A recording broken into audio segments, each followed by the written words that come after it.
Aujourd'hui, on plonge dans une histoire assez dingue, une expérience journalistique vraiment hors du commun. On va parler du livre de Nora Vincent, Self-Made Man. C'est l'histoire d'une femme qui a décidé, pendant 1 an et demi, de vivre dans la peau d'un homme. Et ça, c'est vraiment la question de départ, la question un peu folle qui a tout lancé. Qu'est-ce qui se passe concrètement quand on décide de franchir cette ligne, de voir ce qu'il y a de l'autre côté du miroir des genres? Et attention, on ne parle pas d'une petite expérience d'un week-end. Non, non. Pendant 18 mois, elle a mis toute sa vie sur pause pour devenir Ned, son double masculin. C'était un engagement total, bien plus qu'un simple déguisement. Le magazine Marie-Claire a dit de son livre que ça allait changer à jamais la façon de voir les hommes et peut-être soi-même. C'est une promesse assez énorme, non? Alors, allons voir ensemble comment cette immersion a bousculé sa vision des hommes, mais aussi sa propre vision d'elle-même. Alors, comment on s'y prend pour une telle expérience? Eh bien, la première étape, c'est de créer le personnage. Lui, c'est Ned. Mais avant même de parler de la transformation, il faut comprendre d'où vient l'idée, parce que tout est parti d'une observation assez surprenante. Figurez-vous que tout a commencé lors d'une soirée où elle s'était déguisée en drag king. En tant que femme, Nora, elle avait l'habitude des regards masculins insistants, parfois lourds. Mais ce soir-là, en homme, plus rien. Elle est devenue invisible. Les autres mecs ne la fixaient pas, ils détournaient même le regard. Et là, elle a eu une révélation. Ce n'était pas du mépris, c'était un code, un signe de respect mutuel, une manière de ne pas chercher la confrontation. Et c'est cette petite découverte qui a tout allumé, qui lui a donné envie d'aller beaucoup, beaucoup plus loin. Et pour que ça marche, pour que Ned soit crédible, il a fallu une transformation.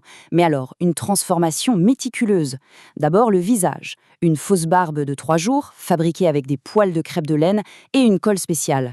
Ensuite le corps, elle s'est bandée la poitrine avec des brassières de sport et elle a pris, tenez-vous bien, 7 kilos de muscles à la salle. Et enfin, la voix. Elle a carrément engagé un coach de la célèbre école Juilliard pour apprendre à parler comme un homme, avec une voix plus grave, un débit plus posé. Bon, maintenant que Ned existe, il faut le jeter dans le grand bain. Et pour vraiment comprendre l'amitié entre hommes, loin des clichés, Nora a choisi un terrain de jeu très spécifique et assez emblématique. Une ligue de bowling dans un milieu plutôt ouvrier. Et là, le choc. À la seconde où elle a mis un pied dedans, même en étant nebgidant, le sentiment de ne pas appartenir à ce monde était physique, viscéral.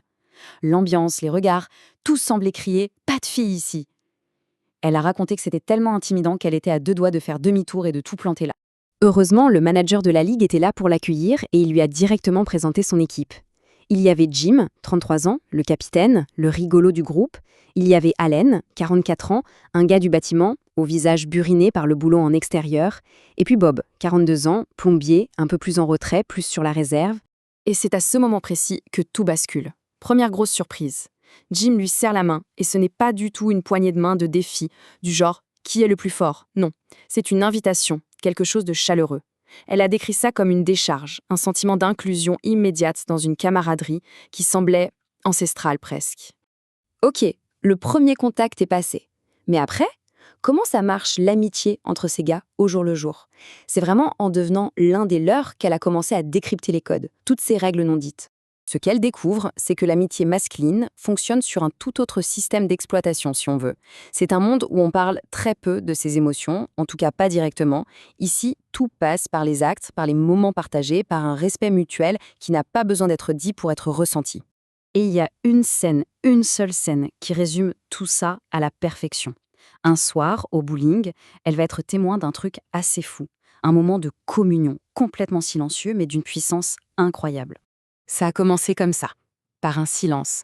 D'un coup, le vacarme habituel du bowling, les quilles qui tombent, les gens qui crient, tout s'est calmé.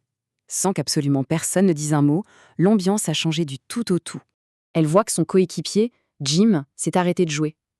Elle lève les yeux, elle regarde autour, et elle réalise que toute la salle est à l'arrêt. Tous les joueurs, sur toutes les pistes, se sont figés. Ils ont suspendu leur lancer. Mais pourquoi? La raison était simple. Un joueur, sur une des pistes, était en train de faire une partie parfaite. Un perfect game. Et instinctivement, sans se concerter, tous les autres mecs dans la salle se sont arrêtés, juste pour lui montrer leur respect, pour honorer ce moment. Et il l'a fait. Score parfait, 300. Et là, le silence s'est brisé en une explosion de joie. Tout le monde s'est précipité pour le féliciter. Pour Nora, c'était ça, un moment d'intimité masculine à l'état pur, une connexion profonde, partagée sans jamais avoir eu besoin de mots. Bon, Cette amitié s'est construite pendant des mois. Mais elle est basée sur un mensonge. Nora le sait, et elle sent que le moment est venu de tout leur dire. Elle décide de commencer par Jim, celui dont elle se sent le plus proche. Après une partie de bowling, ils vont boire un verre, et là, elle se lance. Et la réaction de Jim? L'incrédulité la plus totale. Il a éclaté de rire, il a cru à une vanne, il lui a même dit « Elle est bonne celle-là ».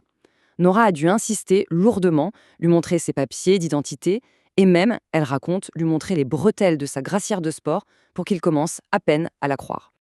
Et les autres, leurs réactions ont été tout aussi inattendues.